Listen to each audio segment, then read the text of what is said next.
There we go.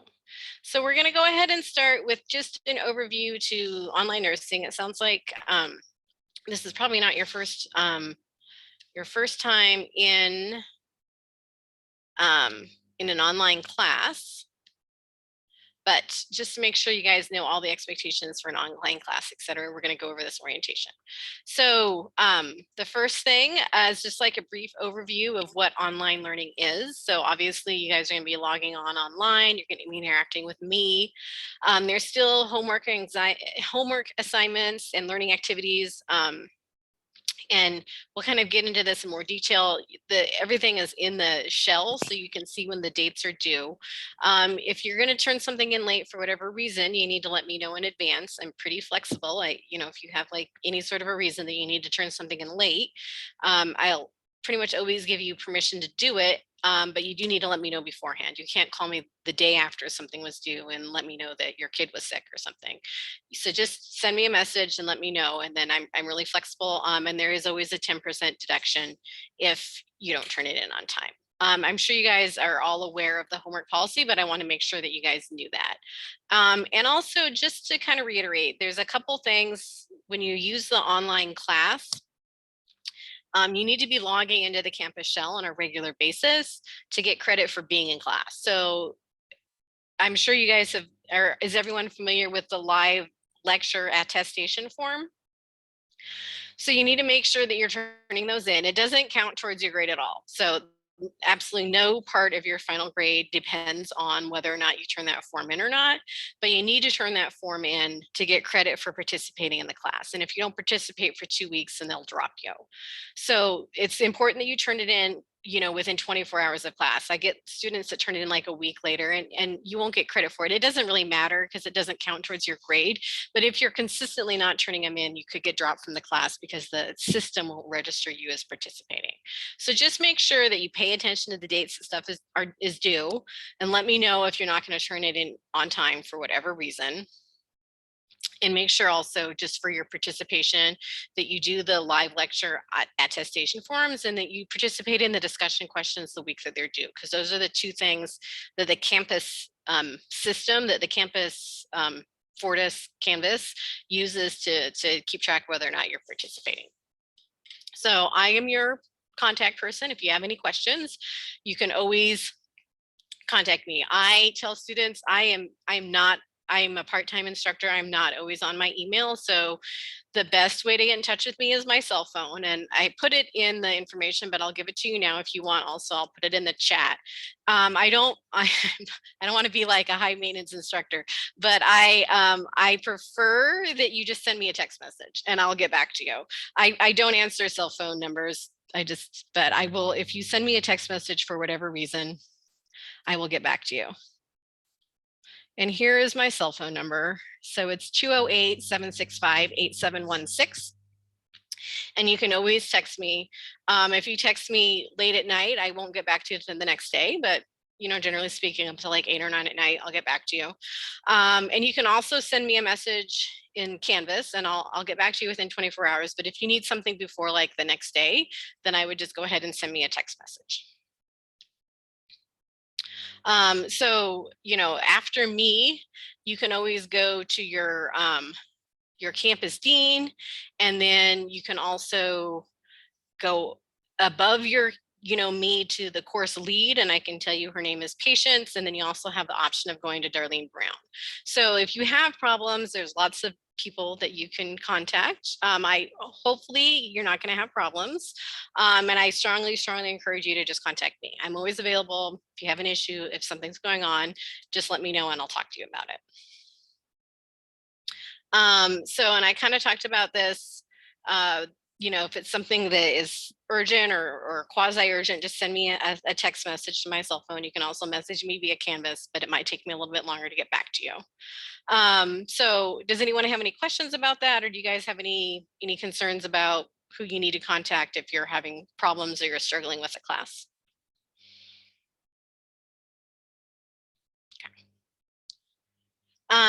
So, because people are from all over the country, we homework and stuff is due a specific Pacific Standard Time, just so that we don't have to like figure out what time zones people are in. So they have, you know, if something is due, it's due that week. So the start time is Monday at 12 a.m. and it's due by Sunday at 12 p.m. and that's specific time. And then in terms of like your getting credit for participating in the class, that's a lot of that is that weekly attestation form and then the discussion. So you have to post your initial discussion by Wednesday and then respond to your peers by Sunday. So the reason why those dates are important is because you have to have 2 points of contact with your online class to get credit for being there that week, for credit for participating. So I personally don't care in terms of grading your discussion assignments. If you post your thing and then respond to your peers on the same day, but you won't get credit for participating in 2 days. So that's why you need to do it separately. You need to, you know, do one by Wednesday and then wait at least 24 hours and then post again by Sunday. And then you'll get credit for participating twice during the week. So this was, you know, I talk about this, but you really do need to get prior approval if you're going to turn something in late. And like I said, I want everyone to succeed. I'm here to help you get the best grade possible, but you do need to let me know in advance and there will be a 10% deduction. So this is what we've kind of talked about. You have to have 2 submissions each week to count for attendance. So many times that'll just be the live attestation and the discussion. But there's other stuff that's due. So there's the NCLEX questions, the case studies, the discussion boards, Kaplan quizzes, exams. So all of this gets factored into whether or not, you know, you'll be viewed by the system as participating. So if you're not participating for 14 straight days, and that means like turning something in or turning in your attestation form, then you'll automatically be dropped from the class. So with online classes, I think that there's a lot more personal responsibility. It's kind of different when you're in your own home and you're not having like a face-to-face interaction with me. So you have to kind of sit down, I would say, kind of look at the syllabus, kind of map out your course week or your coursework for the week that you need to get done. And kind of just map out, like have a day planner or something where you put all of your assignments that are due and you make sure that you're getting everything done on time. I will post an announcement every week that tells you what's due. So look, every Monday, there'll be like what we're going to read and then information on the information that's due that week. But, you know, try to stay on top of it. You're going to do better in the class if you don't get behind on your homework. So in terms of, you know, being successful, stay in contact with me. I'm really flexible. I don't have, you know, set office hours, but I work part-time. I'm almost always available at some point during the week. So if you want to tutor, if you want to go over math, there's something you don't understand, you just need to send me a message and I'll set up a Zoom meeting with you and we'll go over whatever you have questions about. It's best if you you know, have a quiet place to work, that you're free of distractions during class. You need to make sure you read all the assignment directions carefully. Like, for example, the NCLEX questions, you can't submit screenshots, you have to upload a PDF, and I won't take screenshots. So just, you know, I try to, if you turn something in wrong, I try to send you a message letting you know that you didn't follow the instructions. But it's going to go more smoothly. You're going to have a better quarter if you read all the directions carefully and turn it in right the first time. So you should be logging in 4 to 5 times a week and make sure you're staying up to date on the announcements. Make sure you turn your stuff in on time and don't procrastinate. Some of you have already sent me questions about turning stuff in early, but you know, plan ahead is the main thing. So I think you guys have looked at the syllabus and everyone obviously knows how to use Canvas because you guys have been able to contact me. So I'm not going to spend too much time on that. So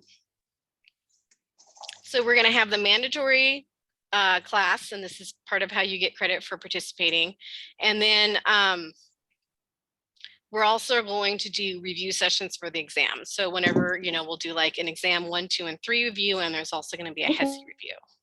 Does someone have a question?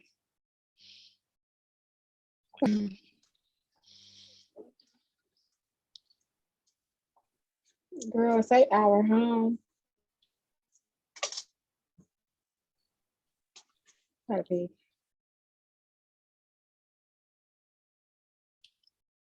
Okay. So And then I mentioned previously, if you ever want a private tutoring session, just let me know. And I think you all are aware of the KGA, the key graded assignment. So this is, I mean, you need, I thought this was 78. I'm sorry. I feel like this is, sorry. So you need a 78 on your KGA, your unit exams, quizzes, and specialty exams before your homework gets calculated in. So I can say, based on teaching this previously, you know, most people, for the most part, they tend to do pretty well on the quizzes. People, if they're going to struggle somewhere, it's going to be with the HESI or with the unit exams. So always make sure that you're going to the review sessions. We try to do, you know, hit the key points that you're going to have on your test. So definitely kind of mark those down. We'll put the announcements out early so that you know when stuff is going to be. So, you know, stay up on the reading, study throughout the term, and then always go to the review sessions, because if you don't get this 78% for your quizzes in your special exam, then your homework won't get counted and you won't pass the class. So your combined score on the quizzes, unit exams, etc., must be 78% before your homework gets added in. So you know, there's quite a bit of homework throughout the term, and it's important that you do it. But honestly, like the quizzes and exams are a lot more important. So if you're having to prioritize your time, make sure that you're really studying for the exams and you're going to all the review sessions. So your first quiz is next week. Make sure that you read everything carefully. You only get one attempt and they're timed. You only get one question at a time and you can't go back. So just, you know, they're 10-question quizzes, and I'll try to make sure that you guys know what to study so you can, you know, have your best chance of success on the quiz. And then exams will be given through ExamSoft. If you guys have any questions about ExamSoft, you can send me a message after class. The main thing is make sure that you've downloaded the exam before you come to class. And you'll see a confirmation screen once it's been successfully uploaded, and wait to log out until you get that confirmation screen, because sometimes it can take a couple minutes before you get that confirmation screen, and we don't want to have to be like trying to figure out what happened to your uploaded exam.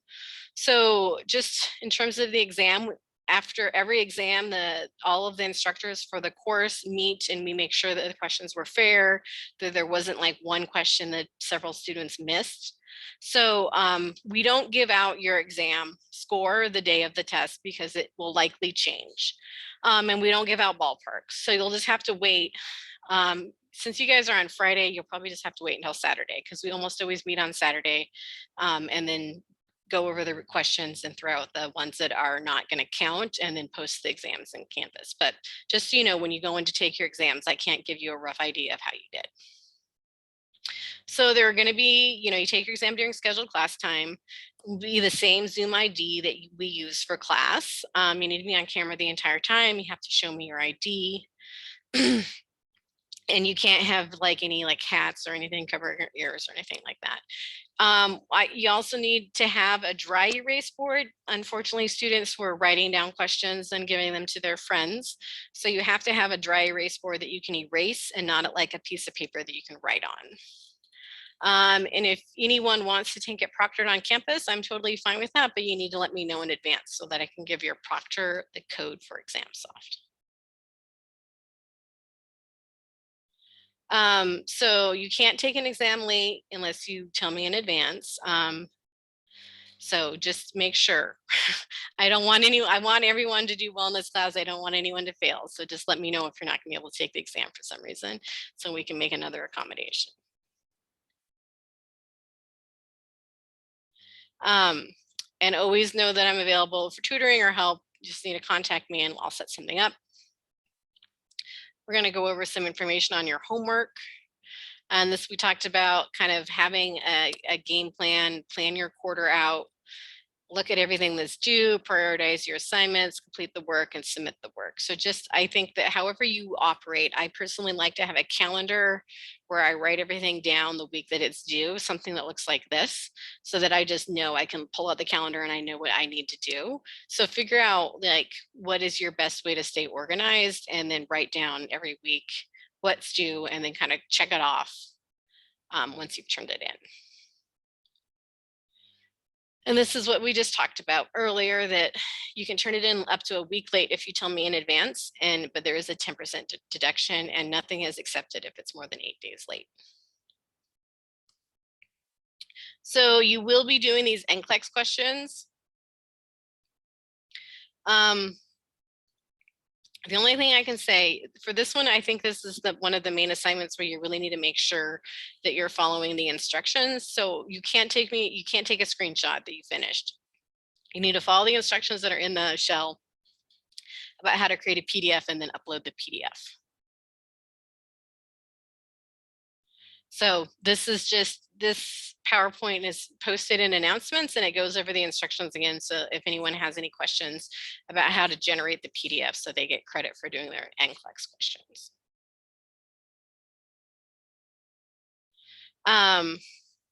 So you get credit on the ones that you answer correct. So if there's 50 questions assigned, you get 40 correct, you get 40 points or 80%. So I won't know if you did it more than one time and then just submitted your best option. It's totally up to you, however you want to do it. But I don't accept screenshots. So just be aware of that. You need to give me the PDF. And then you're going to take your HESI case study and your practice exam. So I think the case studies have already been incorporated into the shell.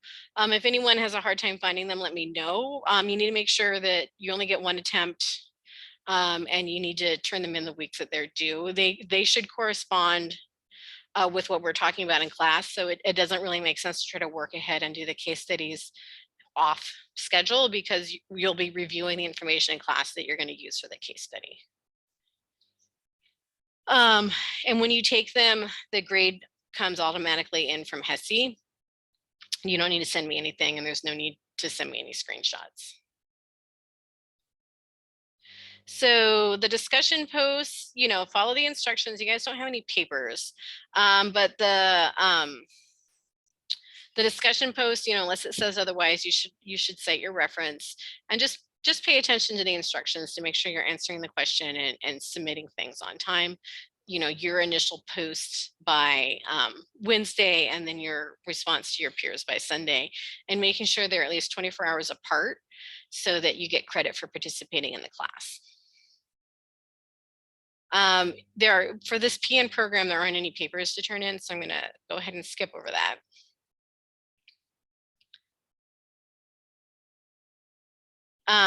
So we talked a little bit about the quiz, but this is again, so you'll take your quiz. It's 15 minutes, not 10 minutes, but you only get one question at a time. You can't ever go back, and you'll see your score as soon as you submit it at the end of the quiz. If you're having any technical issues, you need to let me know as soon as possible. And just so you know, I can go in and look at the audit log. So if you tell me something like, the quiz froze on question 3 and I couldn't move ahead, like I can see if you were immediately able to go into question 4 or stuff like that. So there's an audit log in there that shows me when you accessed each question and how long you spent on each question. So I'm not trying to suggest that I think students are going to try to pull a fast one on me, but I just want you to know that however long you're in any specific question, I can see in the audit log. I'm happy to work with you if there was a technical problem, but just so you know that I can also see, from the computer's back end, what was going on during the quiz. So in addition to the NCLEX questions, you also have the Kaplan practice exams. And this is another one where I don't need any screenshots. I'm going to log into Kaplan and see what you did. The thing that students get confused about with Kaplan is that you have to remediate on all the questions to get credit.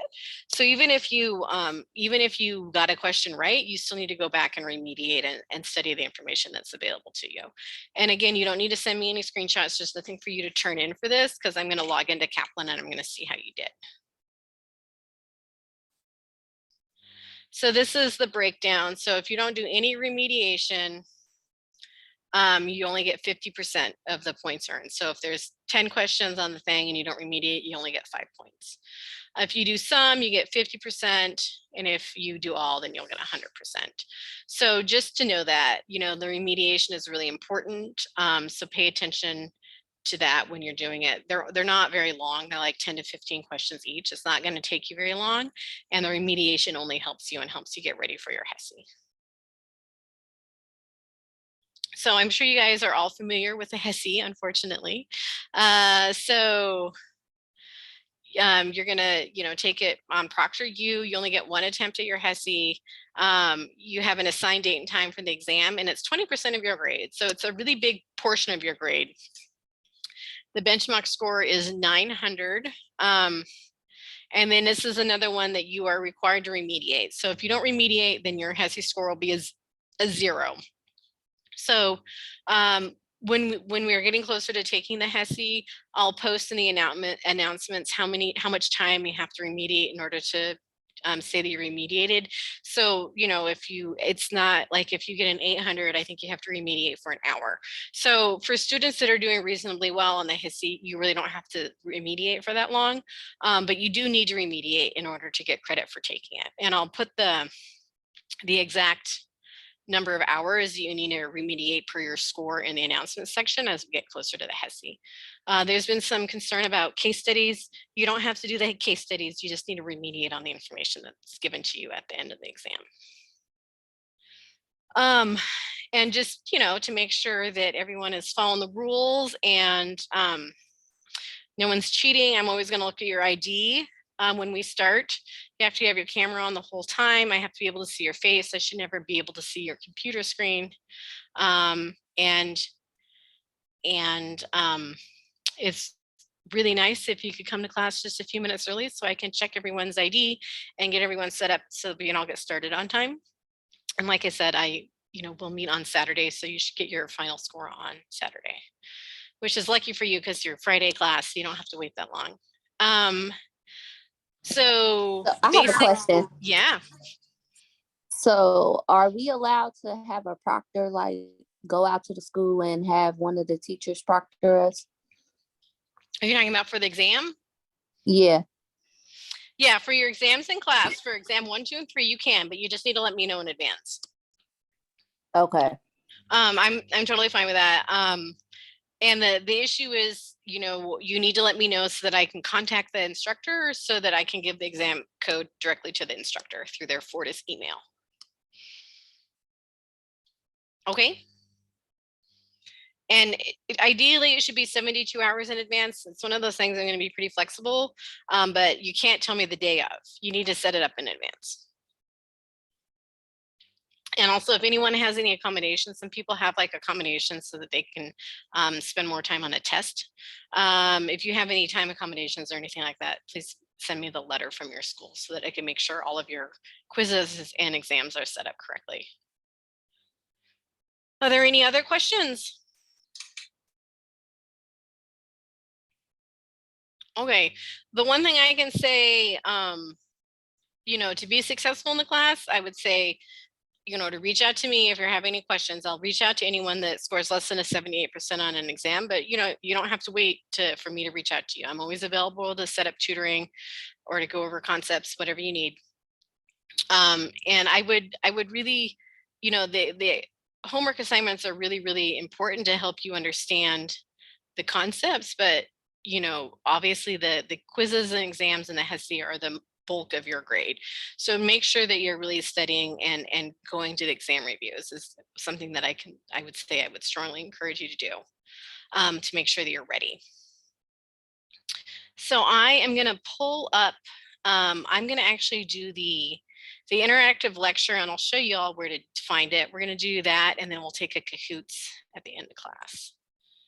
Let's see here. So has everyone done the reading? Did anyone have problems getting access to the ebook? Everyone was good with the ebook? Yes. Yes. Do you like having the ebook? Or do you prefer the paper version? I like an ebook as well as paper. Okay, why do you like it? The ebook, I can listen to it in the car, like on a ride home from school or something. So if I don't break open my book per se, I can't get to the book, I can at least go on break and, listen to the text or whatever.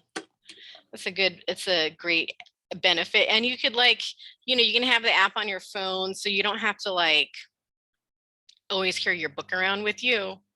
And so, you know, if you have a few minutes if you work or if you're on campus, oh my goodness, what the heck just happened here?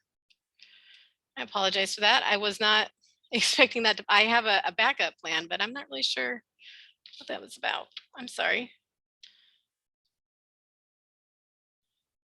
Hello. I've never had this happen to me before. I'm going to try one more time, and then if not, I'll pull up the PowerPoints that we can use instead.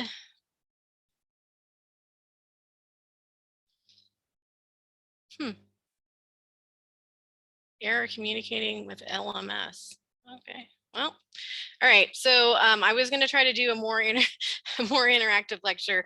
I will go ahead and send you these PowerPoints then. I don't love the PowerPoints because I just think it's me talking a lot.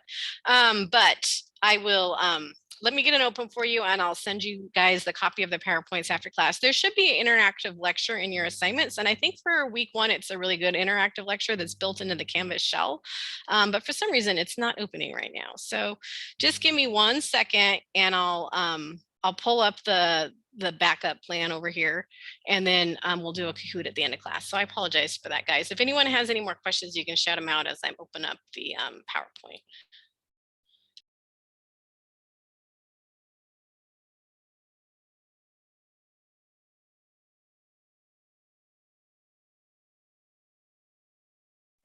With this being during the time where, you know, kids are getting out of school, stuff like that, do you want us to just turn our camera off if we're going to get them from the bus stop or what?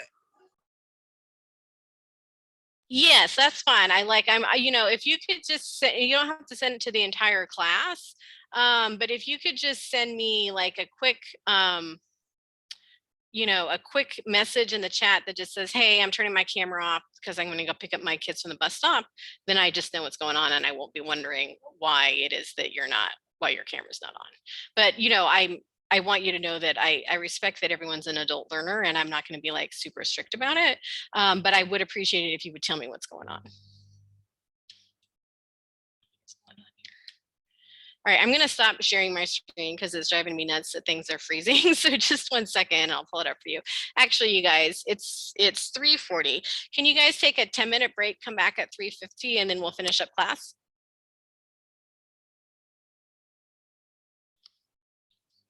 Thank you.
Okay, so welcome back to class, everyone. It looks like people are coming back in. I don't see everyone on camera yet, so I'll probably wait just a couple seconds, but hopefully you can see the screen. I found for whatever happened, what I wanted to open eventually popped open. So I apologize. There was a little futzing around at the end of the last segment, but you guys have this in your Canvas shell that you can practice it on your own after we go over the information in class. So there's just a lot of, there's chapters 15, 16, and 17, plus the orientation PowerPoint. It's a lot of PowerPoints for 1 week. So I like this one for the first week of class. So let's see here. If you are back in class, can you go ahead and flip your camera on so that I know that you're here, and then we'll get started.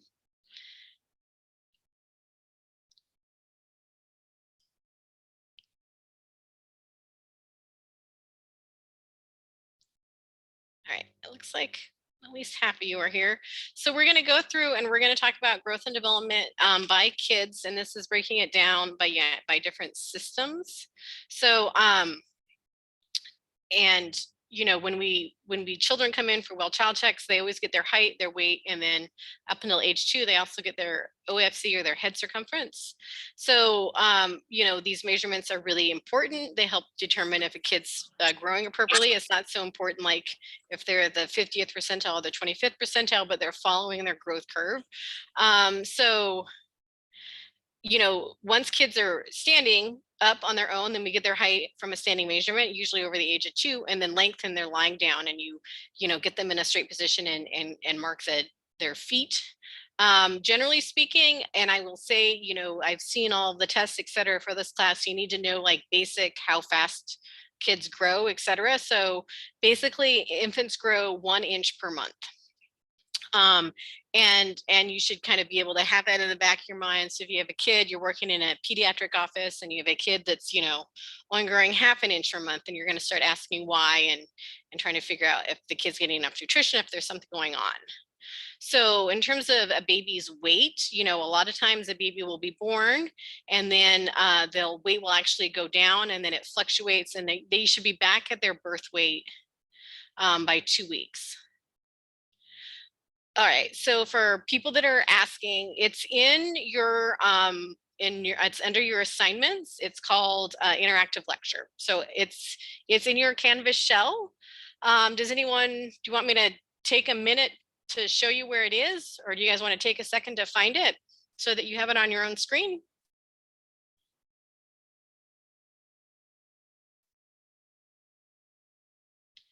If you go to assignments and then go to module 1, it's in there. It's called the interactive lecture.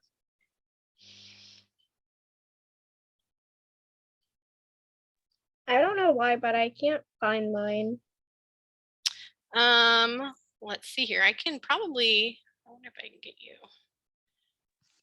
Yeah, it's not there. So it should definitely be posted. I went in and looked.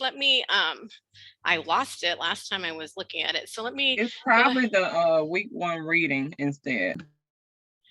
Well, let me see here. Let me see if I can help you guys find it, because I went in and looked and I thought you guys had it. So let me go back.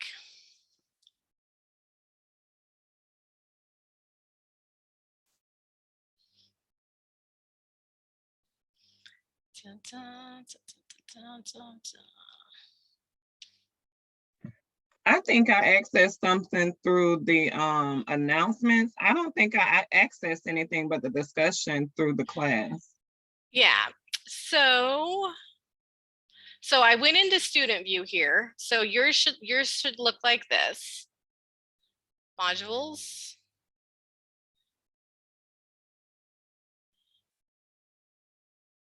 And then,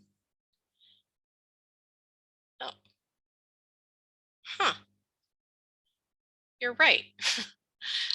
So yeah, it should be on your assignments here.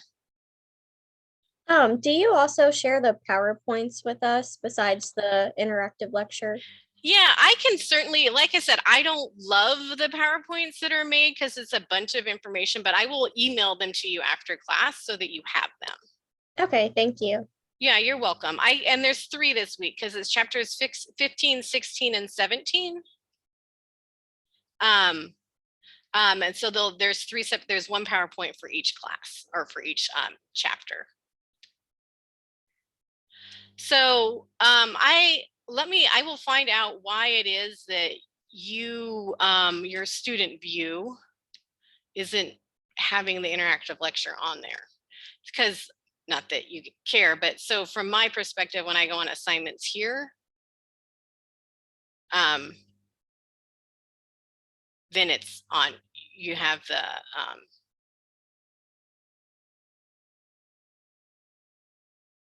my computer's being a little bit slow. It pops up.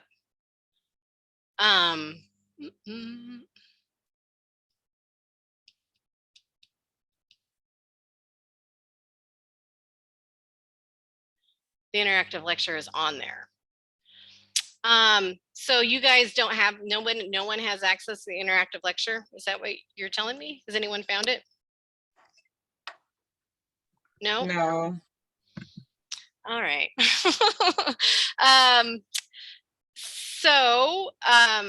I will find out so that you get it. I to be honest with you, because I've seen the PowerPoints, the interactive lecture is better. It's more concise. It covers more of what you need to know for the quiz, etc. So I will find out why you don't have it, and I'll try to get it added so that you have it to study from. But you also will have a recording of this lecture, and you can go back and look at it, and you can, if you have pen and paper, you can take some notes, and I'll email you all the PowerPoints.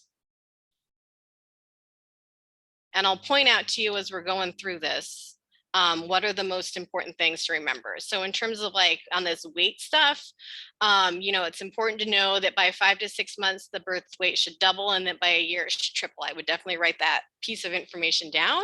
You need to know like the basic, how fast kids grow, especially in the first year of life. So body proportions, babies are born with a really big head, and then they become more proportional as they grow older. Babies have a really high metabolic rate, so they require more calories and nutrients and fluids per their size than older children or adults. And so who knows like a normal respiratory rate? How fast should a newborn baby be breathing? 120 Brand new. Huh? 30 to 60? 120 to 160. So 120 to 160 is going to be a heart rate. So thank you. But a respiratory rate would probably be around 60 for a newborn. So, and how fast would an adult breathe normally? 4 to 20. Yeah. So babies, they breathe faster and their heart rate is higher. And I'll send you, at the end of class, when I send you the 3 PowerPoints, I'll also send you basic vital signs by age, like a little chart that you guys can keep. So they have an increased cardiac output, they have a higher heart rate. And how about immune system? Do you think babies have a normal immune system or an immune system that's just as strong as an adult? No. No, weaker immune. Weaker immune system. So they have some passive immunity from their mom for the first 3 months, and there is some immunity that can be passed via breast milk. But this is one reason why vaccines are so important. So vaccines they lead to acquired immunity. So babies don't have a normal immune system, and they do need to get all of their vaccines so that you can protect them from illnesses throughout infancy and early childhood. And it's important to know that the kidneys are immature until the age of 2. So kids don't have the same ability to filter medications, and they're also at a higher risk for dehydration because their kidneys are just not as developed. And how about the nervous system? Do you think the nervous system is fully formed and operational and like an adult's nervous system, or is it not as developed when they're born? It's not as developed. Yeah. So, and they're going to grow and develop more coordination and skills with age. So just kind of always think about babies, they're born, but not everything is fully formed. They're still developing in that first year, particularly. So you guys will talk a lot about the nursing process throughout nursing school. I'm sure you guys have talked about this before. So there, assessment, planning, implementation, evaluation. So always know where you are in the nursing process. This is my one recommendation that I have to students if you're taking NCLEX style questions. is, imagine that you are the nurse in that scenario and think about what stage of the nursing process that question is about, and then answer it based on that perspective. So growth and development is also related to like culture and age and a bunch of different things. So we're going to go through each one of these and talk about, different elements of growth and development. So hereditary traits, national origin, identity or position in the family. So what do you think? If, like, for those of you that have kids, if you have 4 kids, and the 3 older kids really baby the youngest one a lot, and they do things for them, they kind of daunt on the youngest one. Is that youngest one likely to have improved language skills, or maybe going to talk later in life? What do you think? Improve. Later in life. You're going to talk later in life, right? Because their older siblings talk for them. So they don't always have the same language skills because they don't have to communicate. So this is what it means by ordinal position in the family. Sometimes development is influenced by, whether or not they're the oldest kid or the youngest kid. And a lot of times, the oldest kid will actually meet milestones and do things just as there's no one else around, and they get all the attention from their parents, etc. So we always, we talk a lot about milestones and talk about milestones by age. So it's important to know what a kid should be doing at a specific age to make sure if they're not meeting that milestone that you can intervene early. So remember that kids are not miniature adults. They're not fully formed yet. They don't have the same cognitive skills. You're always thinking about the kid in the context of the family.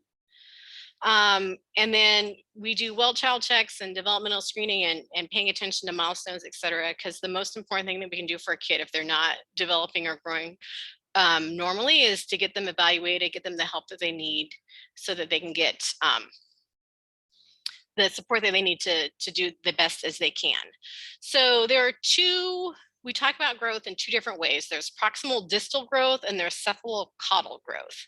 So one of them means head to toe and one means from the center outward. What do you think? Is proximal head to toe or is it from the center outward?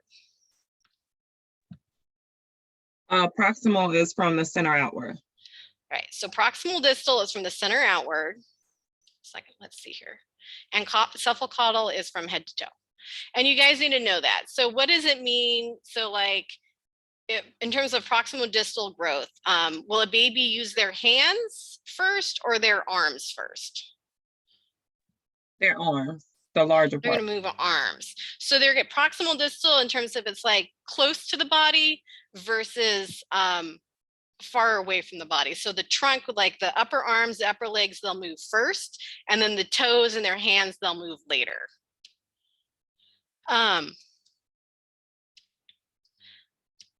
Oh my goodness. Oh. So just to always remember that. And then cephalocaudal, so like that's going to be like a baby's going to lift their head up before they move their trunk.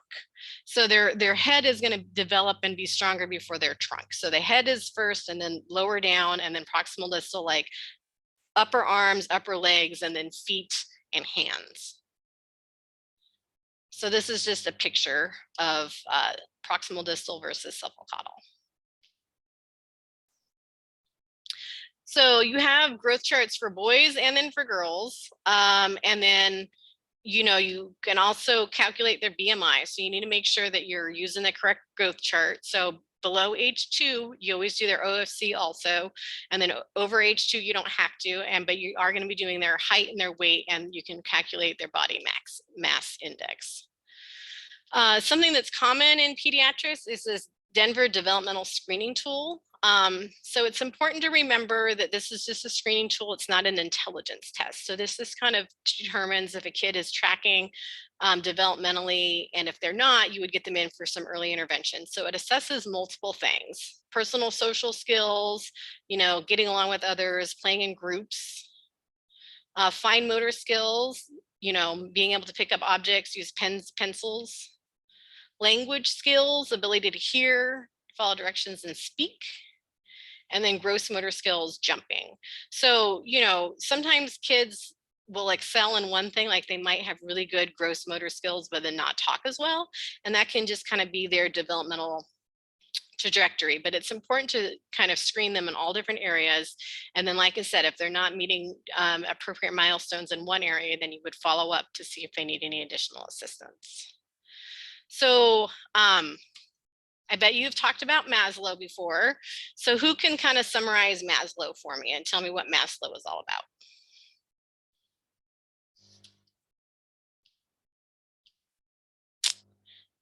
Has anyone studied Maslow? I bet you have. What do you think? It's how we answer all of our questions based off of this. Yeah, like Yes. airway first, prioritization, basically. All right. So it's gonna, so the Safety and basic security. gist of it is that you need like your safety met, right? Before or physiological needs before you think about other things. So like, do you have all of the food that you need, blah, blah, blah. And then it's going to be safety. So what is, so the bottom of the triangle is like the thing that you need. And once that's met, then you think about safety. So what comes after safety? Oh, shoot. Love and belonging. And then what comes after? Self-actualization. And then self-actualization is, so I think you guys understand the basic concept that like you have to have your physiological needs and your safety needs met before you start thinking about your self-esteem and your love and belonging. But self-actualization would be like you feel like you are accomplishing what you need in life. And this is just saying that you have to have some level of self-esteem before you worry about self-actualization. So I heard someone say this is what we always use to answer the questions. It's almost never going to be like differentiating between like esteem and self-actualization, but understanding that you have to have basic physiological needs and safety met before you worry about the other stuff.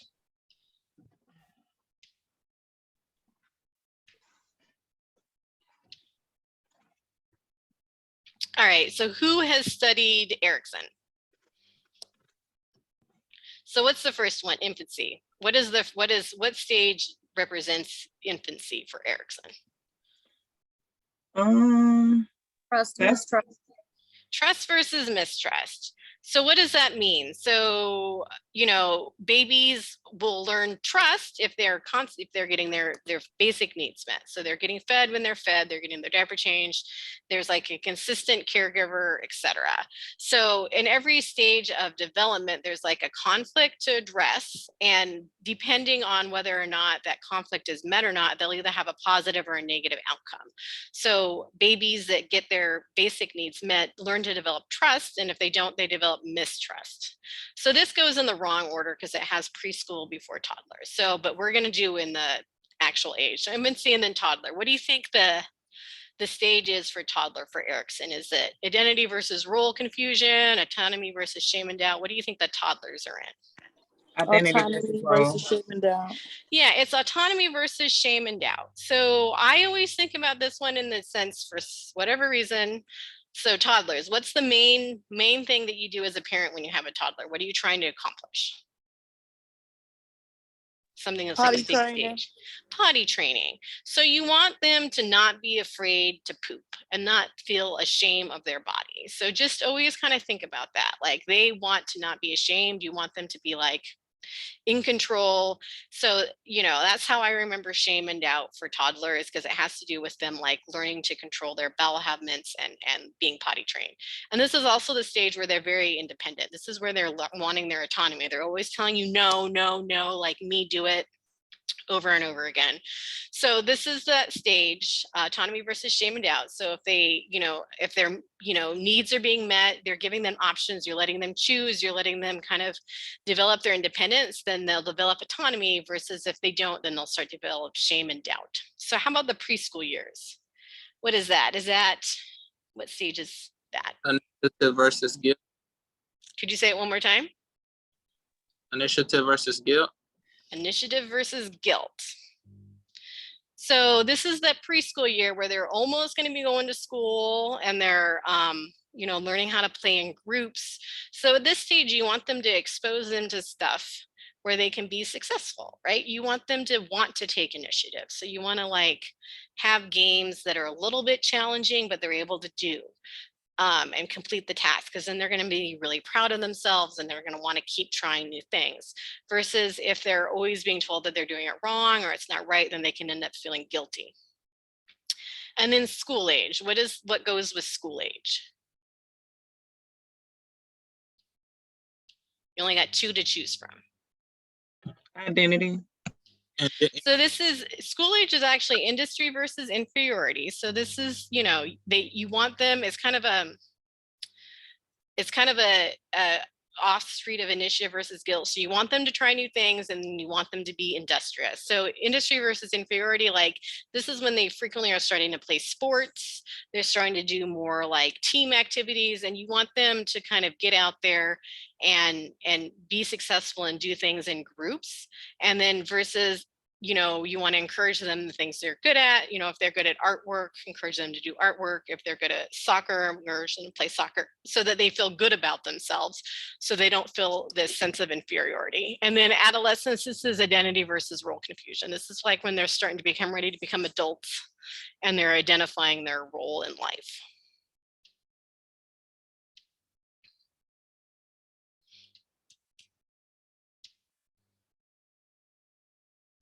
So then Piaget, have you guys studied or talked about Piaget? Yes. What do you think? Yeah, what do you think the first stage is? The birth to 2 years. Sensory motor. Sensory motor. So this is also, you know, they're really using their mouth. They're really exploring their environment. So this is like they're really, you know, like I said, you know, they're how they perceive the environment, how they are able to touch the environment. It has a lot to do with their cognitive development. And then the 2 to 7 is that pre-operational, formal operational, or concrete operational. Pre-operational. And what is a 2 to 7-year-old like? What sort of thought processes do they have?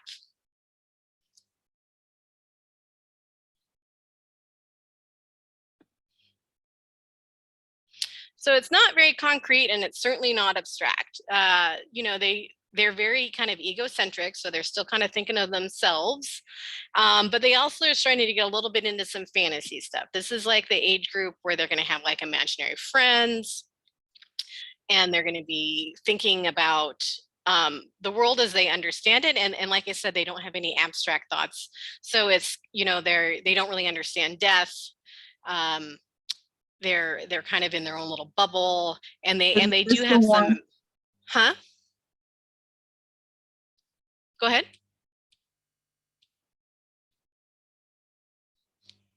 Okay. So if you would like to add something, just go ahead and add it. And then what's the 7 to 11-year-old? Is that formal or concrete? Formal. I think, let's see here. No, it's concrete. So concrete, this is like they're in their own, they're able to like put concrete thoughts together, but it's still not abstract at all. So they can start to do like math, they understand rules and have guidance and boundaries, but then when they're in the teenage, this is when they're going to start getting into their abstract thoughts. Do you guys have any questions about Piaget? I feel like maybe someone was going to ask me something. No? Okay. What's the other theorist that we talk about in this section?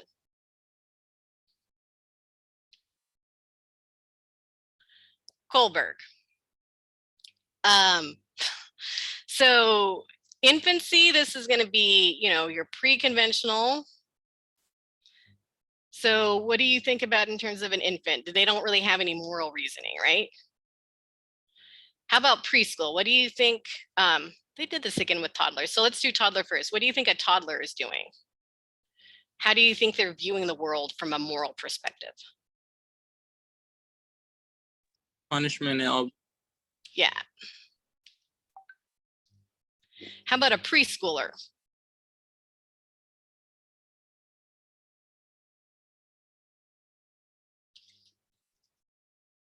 Conventional. So I think it's, it's going to be this like, I'm sorry. So I feel like this should go here. So we'll put them in correct order so that I'm not getting confused. So preschoolers, so the rules are absolute. So like there's no gray area for them. There's never like if the rule is that you can't go outside when it's raining, you can never go outside when it's raining. And then when they're school age, it's more the rules are based on the benefit of all. Like they're thinking more as a group. Like we don't want to break the rules because then none of us can go outside for recess. But then when you're an adolescent, you're thinking more about whether or not it's ethical and moral. So they did this again where they put them so it's infancy, toddler, preschooler. So just if you're looking at this to recognize that obviously preschool goes after toddler. So the one thing that I think is really important about this is that, up until you're at least preschool or going into school age, you're really worried about punishment. That's like your driving force for your moral compass is you follow rules because you don't want to get in trouble, not because you're really thinking about whether the rules are right or wrong.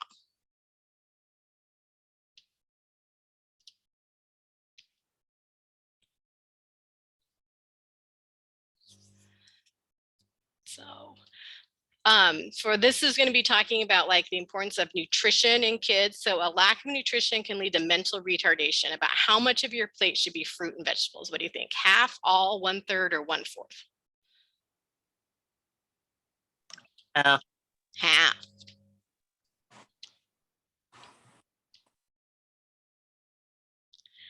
So, infants should never take formula before, or should never take cow's milk before they're a year old. So there'll be lots of questions in your life about when you introduce cow's milk, and it's not until they are a year old. And you need to think about like our kids are things like a choking hazard. So you got to make sure that, you're not giving kids that are still, trying to be coordinated with their feeding small seeds or, small pieces of vegetables that they could choke on.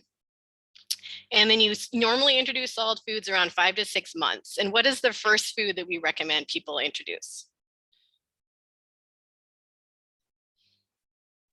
Mashed potatoes. Mashed potatoes are not bad, but the first thing that we recommend is rice cereal. And do you know why? Because it has a very low risk of allergies. So most people are not allergic to rice cereal. So there's very low risk that if you give a baby rice cereal, they'll be allergic to it. And we wait until 5 or 6 months. And then we introduce foods one at a time to monitor for allergies. So how many days apart do we introduce foods? So 4 to 7 days apart. So childhood obesity. So we used to not really worry about obesity in kids, but now it's becoming a bigger and bigger problem. So it's more than doubled in the last 30 years. And so in age 6 to 11, in 1980, it was 7%. And in 2010, it was 18%. So it's becoming a bigger and bigger problem. And kids that are obese are much more likely to become obese adults. And obesity is associated with high cholesterol, high blood pressure in adulthood. And it's most often related to diet and inactivity. And you should basically know how to calculate a BMI. So the weight in pounds divided by height, inches squared times 703. I'm just going to say, I think that it's good to know the formula. There are also lots of like BMI calculators that you can find where you can put in the patient's information and it'll calculate it for you. So dental health is important in children. When do you think? When should kids start seeing a dentist? At the age of 1 or when they start getting teeth? Yeah, so we could easily get teeth before they're 1. And how should you clean their teeth if they just have like 1 or 2 teeth? How should you? Do you not use a toothbrush? You can use a toothbrush. Yeah, if they only have 1 little tooth, you can also just use a clean cloth and kind of wipe it off. Yeah, but you do need to be cleaning their teeth, and you can use a toothbrush. And it's good to know like when they when they should be getting teeth and stuff like that, and to make sure you're taking care of them. And you're right, they should go to the dentist by the time they're a year. So, you know, the deciduous or the baby teeth, you know, they're part of the development of the jaw. So you need to make sure that they're coming in. They usually start getting their first tooth somewhere between like 5-6 months. But so if they're not getting a tooth at all by the time they're a year, you would be concerned, because they usually get their teeth, I don't know, I would say 6-7 months. So, but you know, you would expect them to have a tooth well before they're a year. So if they don't have any teeth when they're a year, then that would be something for you to follow up on. And when do they normally start getting their permanent teeth? You guys know? Age. Around 6. Yeah, 6, 8. But you know, when they're starting school, you know, I'm sure you guys have seen all those like little first, second graders when they're missing some teeth. So you need to pay attention. You know, like I said, there's a wide variety, but they could have like an endocrine problem or something going on that's causing them not to have their normal teeth development, and they should go to the dentist by the time they're a year. And then, you know, you start with the first tooth eruption, you brush before bed, you know, replace the toothbrush every 3 months. And then don't share toothbrushes, clean it, but you don't need to use boiling hot water. Don't store it in a closed container. So what do you think here? The protective bactericidal effects of saliva, is that increase during sleep or decrease during sleep? Or did you guys know that saliva was bactericidal? It helps kill bacteria. I think it would decrease I think it's increased. the risk of aspiration, I guess. I wonder why it's not clicking here. Yeah, I thought it would increase during sleep, to be honest with you. Yeah, because we slob. So And then there is no risk of cavities from allowing children to go with bottles of milk or juice. We know that's false. It won't let me go on until it lets me click them.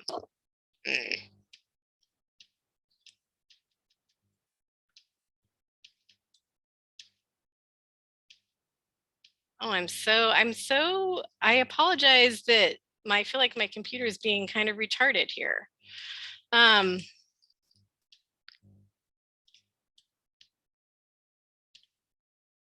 my goodness.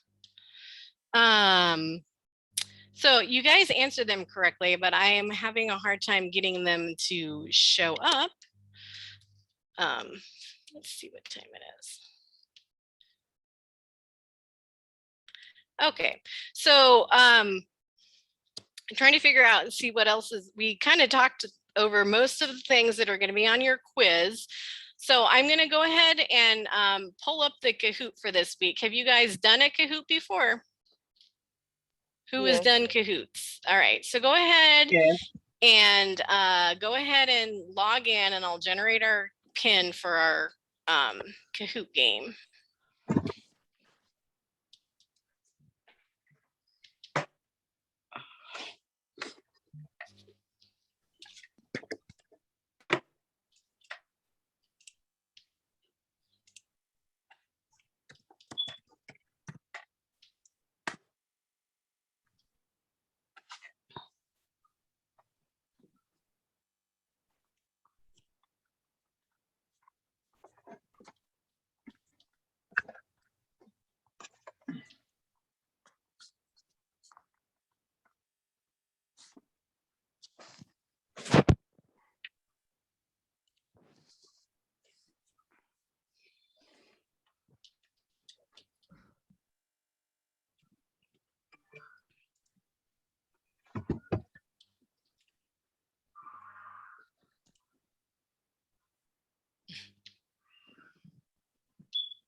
Okay, it's going to load your pin for you.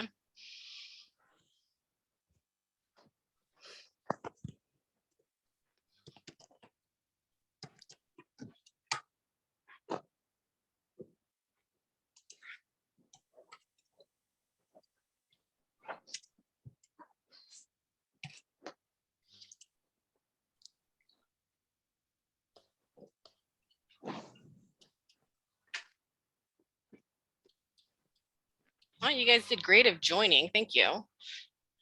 Give a couple more people a minute to join.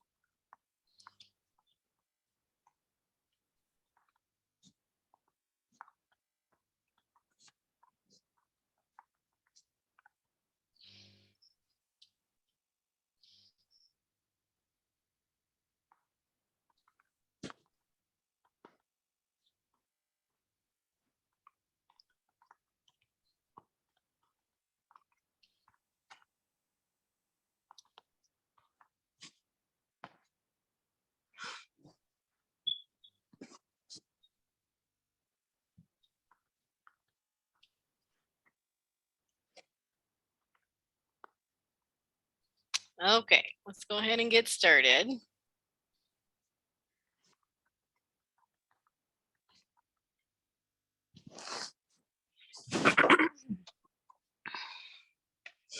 So the nurse explains that permanent teeth begin erupting at what age? 4 years, 6 years, 8 years, or 10 years?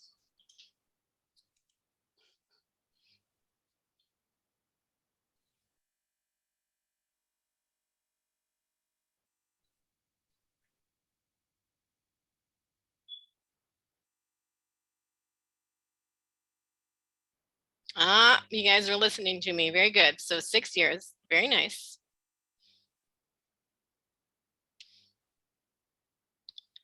So what does self-feeding help to develop in the toddler? Good nutrition, adequate height and weight, a sense of independence, or healthy teeth?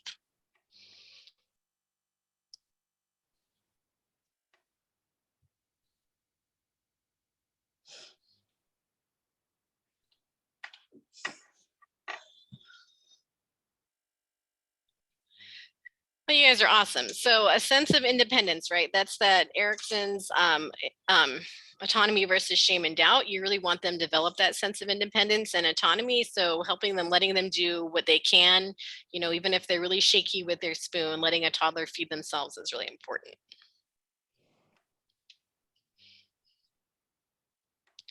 So why is the 4-year-old child likely to obey rules? The child respects authority figures. The child does not want to get punished. The child just wants to please adults, or the child believes that following the rules is the right thing to do.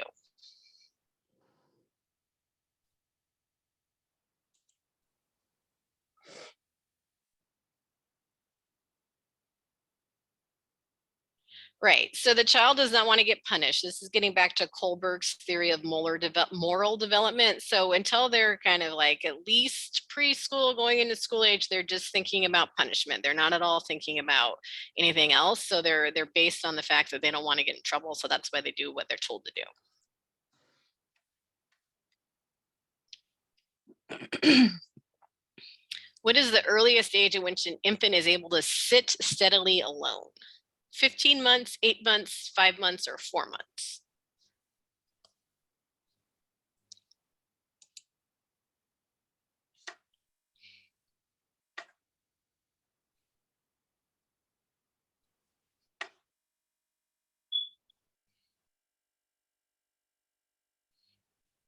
So it is 18 or 8 months. So, and when can infants kind of just sit on their own for just a few seconds, but not steadily? Do you guys know?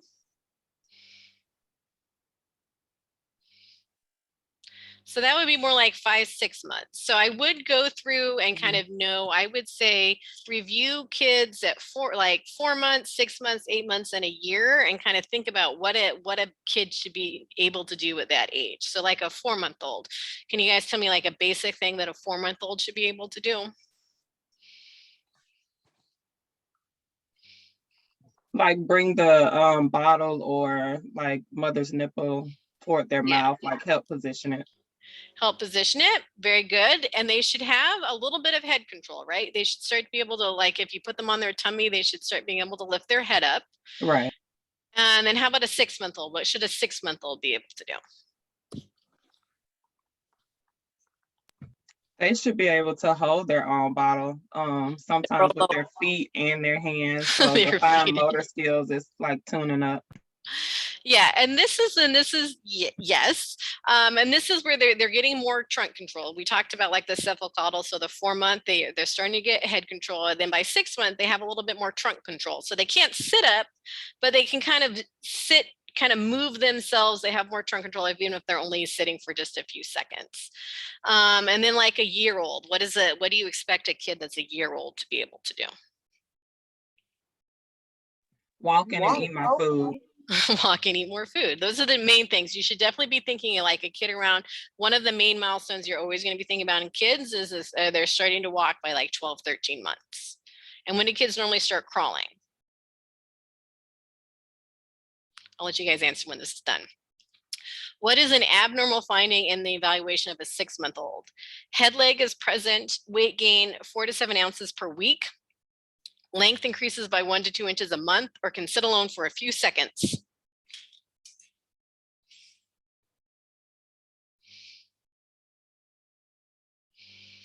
Right. So the 4-month-old might have a little bit of head leg, but you would expect them to be starting to like lift their head up. But certainly at 6 months, they should not have a head leg. So if they're lying down and you pull them up, they should be able to keep their head up. So if that's not happening, you have to worry that they're not developing normally. And then I asked, but I didn't give you guys a chance to answer. When do you think kids or babies start crawling? 6 months. Yeah.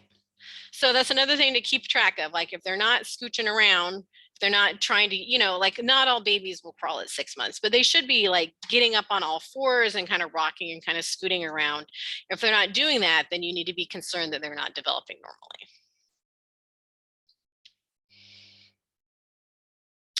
So how many hours should toddlers be able to stay dry for a nurse to suggest that they're ready for toilet training? 3 hours, 1 hour, 4 hours, or 2 hours?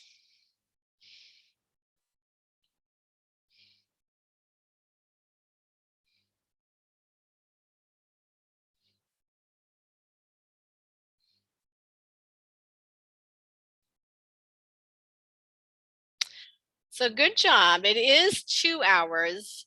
And what's another thing? Like what's another developmental characteristic that a kid needs in order to start potty training?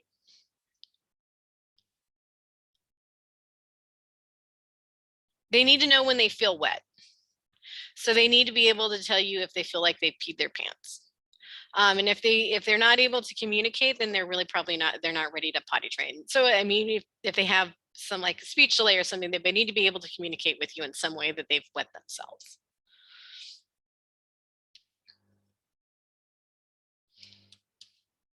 So how many minutes should a 5-year-old be in timeout?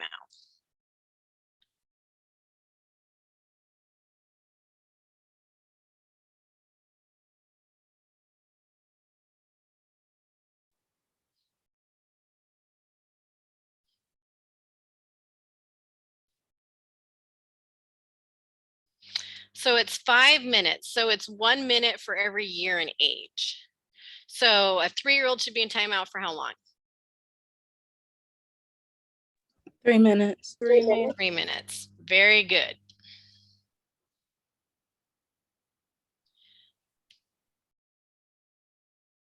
So what type of family consists of 2 parents with children from previous relationships? A blended family, a nuclear family, an alternate family, or an extended family?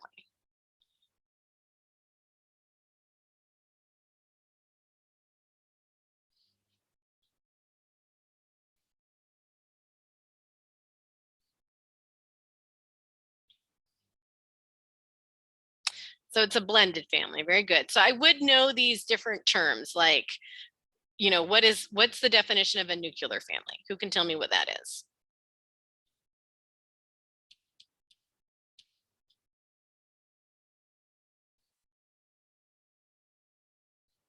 No one knows? No one knows what a nuclear family is. So nuclear family is just 2 biological parents and their kids. No one's been divorced. So it's just 2 people that are in a monogamous relationship and their kids. And then what's an extended family?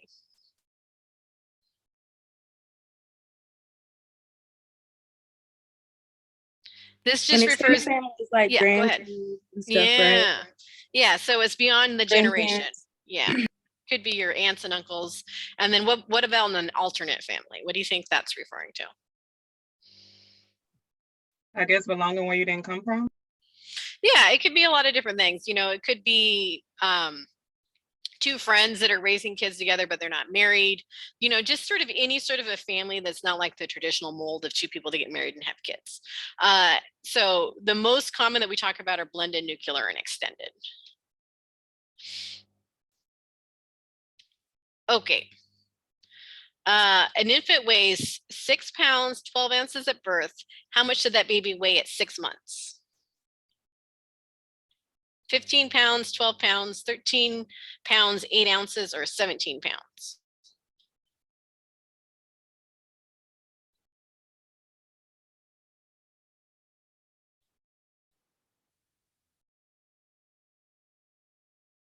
All right, so how much does a baby's weight change between birth and 6 months? What should it be at 6 months? Double. Should be double. And how many ounces are in a pound? 16. 16. So many of you got that right. So 6 pounds, you're going to double to 6, that's 12. And then 12 ounces, so that's 24 ounces. So that's another pound, that gets you up to 13. So, and then if you do the math, then it's 13 pounds, 8 ounces. So very good for those, but so definitely no. So doubles by 6 months. And how about by a year? If you're 6 pounds at birth, how much should you be at 1 year? 6 times 3. 18 to 20 pounds. And then how much does it change by the time you're 3 years?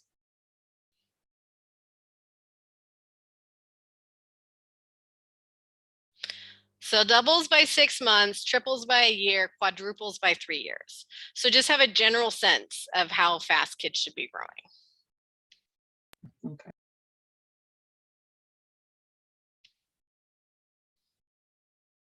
What is an example of proximal distal development? Having dexterity with our arms before the hands, head control before trunk control, vocalizing before forming words, or walking before running.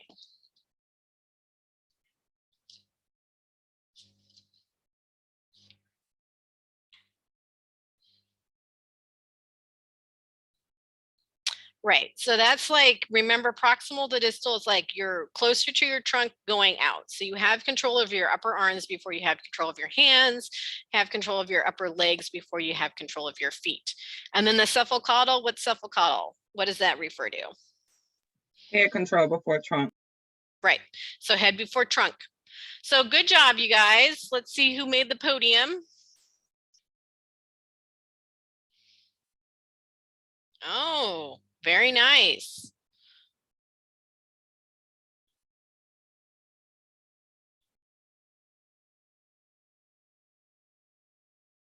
All right, good job, you guys. So what I'm going to do after class is I'm going to email you the PowerPoints for 15, 16, and 17. And then I'm going to, I'll include in that email like a vital signs by age. And so we talked about this briefly. So babies have a higher heart rate and a higher respiratory rate than older children, and they have a lower blood pressure. But I'll spell it out so you guys have a chart by age. And then in terms of your quiz for next week, I won't tell you the questions, obviously, but definitely know your basic milestones like 4 months, 6 months, 8 months, 12 months, have an idea of what kids will be doing at each one of those age groups, and have an idea about teeth, like when they should get their teeth and when they should go to the dentist, just kind of basic principles of like teeth development in children. And introduction of food. So we talked about this briefly. So when do you start whole milk in infants? At what age? A year old. A year old. When do you start introducing solid foods? 6 months. 6 months. What is the first food that you almost always recommend that you introduce? Cereal. Rice cereal. Rice cereal. And how many days apart do you wait to introduce new foods? 4 4 to days. 7 days. 4 to 7 days. And that's because of Allergy. allergies. Okay. And then timeout, it's 1 minute per age, per year and age. So, a 2-year-old should only be in timeout for 2 minutes. And then the last thing, and we didn't actually talk about it too much, is speech development. So what can you tell me about like a 2-year-old versus a 4-year-old? What do you expect a 2-year-old to be able to do? What do you think in terms of speaking? I'll make more sounds. Yeah, so a 2-year-old should be able to make 2-word sentences. Me go. Dog sit. Something like that. But you're not going to be expecting a lot of vocabulary at all, but they should be able to put 2 words together. And it might not be all that like understandable. Like a lot of times parents can understand their kids much better than strangers can. And then, you know, by the time you're like 3, what do you think? How do most 3-year-olds speak? They do their first and last name.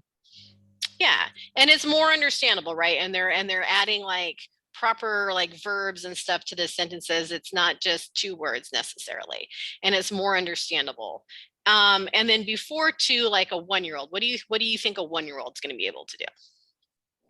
Babble. They're babbling. They might have, you know, something that kind of sounds like a word, but you're not really going to be expecting to like have a 1-year-old be speaking. And if kids are not babbling and learning to speak, what do you worry about? What do you worry that's going on? Neurological. Neurological and specifically hearing. So if a kid's not vocalizing like other kids, then they need to get their hearing checked. They do a hearing test when babies are born, but they still you need to be aware of that. If they're not learning to speak, that they need to have their hearing checked. So we've kind of covered the main concepts for this week. I think you guys are going to be well prepared for the quiz. Does anyone have any questions about what's due or anything that is on the syllabus for this week? I actually have Okay. a question about Yeah. the dosage calculation Okay. thing activity. So is that activity for, do we turn that in for a grade or like what's? Yeah, so it's worth 0 points, so it doesn't affect your grade at all. I will say a lot of students, they leave points on the table for the exam. So every single exam is going to have, you know, 3 to 4 math questions. So 4 questions, that's 8 points. That could be the difference between an A and a B for you if you have any questions about math. So I always tell students, if you can't do the math, you're just leaving points on the table. So I would do it, even though it's not worth any points, because you 100% need to know how to set up your dosage calculations to do well on your tests. But it doesn't count towards your grade. So I'm not gonna harp you on it if you don't turn it in. Okay. Okay. And if you ever want to meet to go over math setup, I mean, I feel like I have a system that works for me and I can usually explain it to students. So if you have any questions about how to set up math, let me know. I think all of you guys know. I got a question. So do you do dimensional analysis or how do you do yours? That's just my only question. Yeah, I do. I think what you're calling dimensional analysis, well, I set up 2 fractions and I cross multiply and I solve for X. Mm-hmm. That's how I do it. Okay. And the reason why is because that works for every math question. So there's 2 things. You always have to make sure that you have the units that they're asking you to solve for. Like it's not unusual that they will say to you that the dose is 30 milligrams per kilogram and your dose available is in grams. So you always have to make sure that you're solving for the correct unit measurement and that you can solve between unit measurements. And you can't set up your fractions until you have the right measurement. And then you always have to get the rate in the weight into kilos because the medications are always going to be based per kilo. Okay. Any other questions? Okay, so I will be sending you guys that email today that has the PowerPoints and the vital signs by age. And if you guys don't have any other questions, I'll let you go a few minutes early and I'll see you next week. Good luck on your quiz. Have a good day. Thank you. Bye-bye.